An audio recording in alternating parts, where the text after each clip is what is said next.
Dr. Phil, honor to have you. Thank you for joining the program. Good morning, Charlie. Good to talk to you.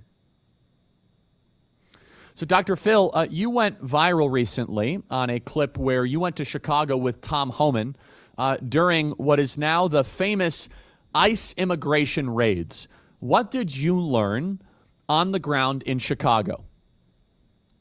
Well, I'm glad you asked it just that way, because I learned that what the legacy media is putting out is a bunch of fear-mongering, because they're talking about sweeps through neighborhoods, indiscriminately picking up anybody with a tan is kind of what they're implying, that they're going into businesses, sweeping through there, going to schools, that sort of thing. And nothing could be further from the truth. What I saw was a multi-agency operation where people were coming together, DEA, ATF, U.S. Marshals, ICE, FBI, and they were making coordinated efforts after doing a lot of research to take the worst first. They were focusing on violent criminals that are in our communities today and taking them out of our communities. And I don't know how anybody could object to that. I don't know how anybody could not want those people.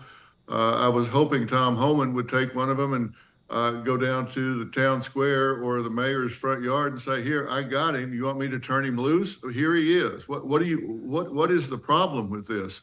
Exactly. The problem I've got is they opened these borders and let these people in. Now ICE is having to come in and clean up the mess, and people are objecting to it. I just don't understand that.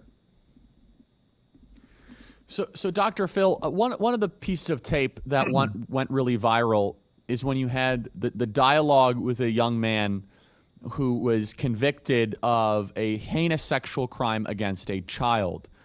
The implication of that clip is that the prior administration, the Biden administration, seemed largely indifferent about deporting this individual back to their country of origin.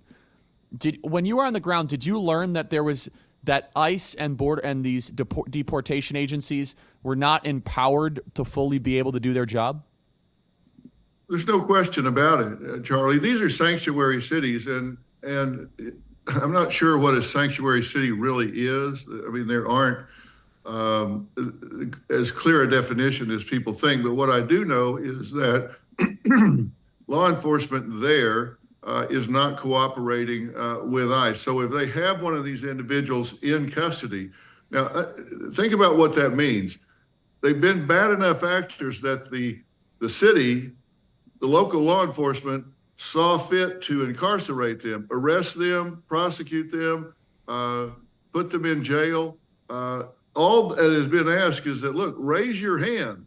Let us know when you have these people in custody if they're an illegal immigrant, because we will be there to pick them up in the safety of the jail. Or let us know when they're walking out the front door. We will be standing there to wait for them and start prosecuting them for deportation. But they won't do that. They won't cooperate in that way. So they're either on bail or they're on probation or whatever. They're just turned back out into the community. This individual had been in the community, I think, since 2007 after his conviction. Now, one thing we know about child predators is they're not one and done.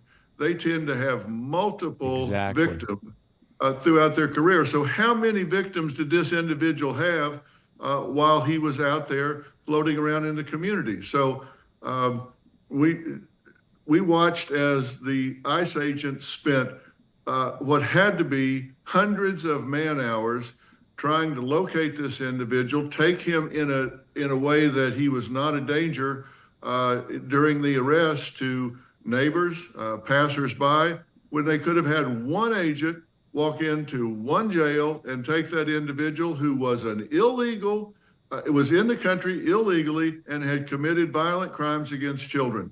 All it takes is one agent walking in an hour and taking him from their custody to ICE custody and deporting him out of the country. Dr. Phil, we have you for another segment here. I just want to emphasize the point that you're making, and then we will play some of the pieces of tape here from Merit TV, which I encourage everyone to check out, which is that this is a choice of the prior administration. There was a choice that was made that violent people against children, that there was just an indifference towards bringing them back to the country of origin. And you're exactly right, Dr. Phil. We know factually what he was convicted of. We don't know what other crimes he was never convicted of or never investigated of. We don't know. But we do know the pattern of such terrible people is that they tend to not just act once.